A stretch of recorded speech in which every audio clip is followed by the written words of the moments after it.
Mr. President, this week marks a new start for the United States Congress.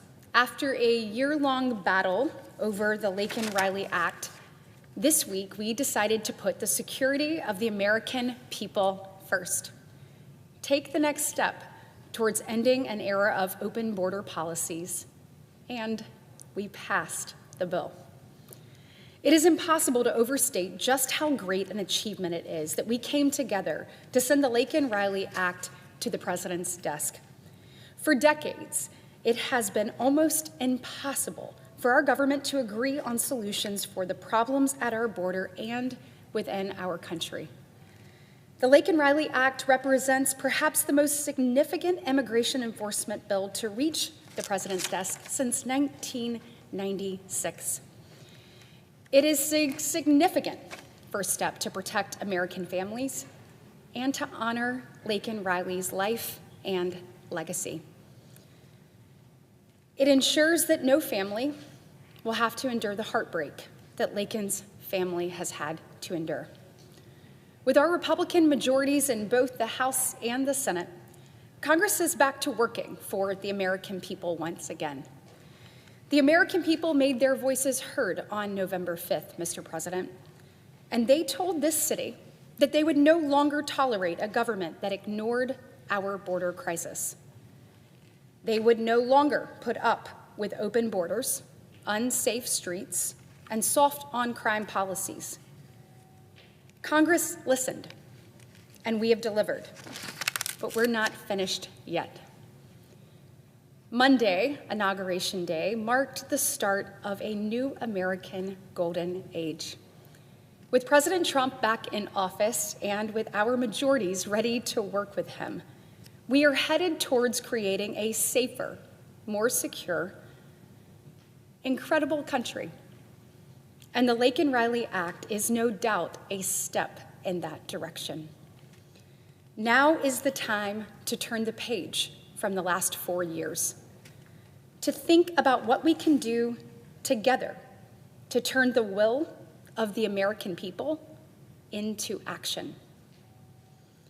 To do the things a government is meant to do: provide security for its people, ensure its streets are safe, and enforce the rule of law. It is also a time of remembrance, Mr. President.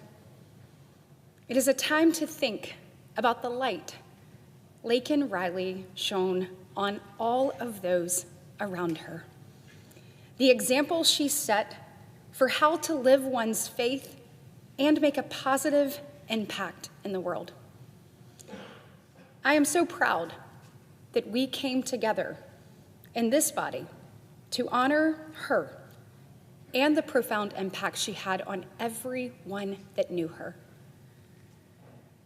To Allison and John Phillips, Laken's mother and stepfather, thank you for the courage that you have shown in advocating for this bill and for Laken's legacy. We are all eternally amazed by your grace and strength in the face of tragedy. You, like Laken, are so incredibly inspiring. And as you so humbly said about the passage of this bill, all the glory to God.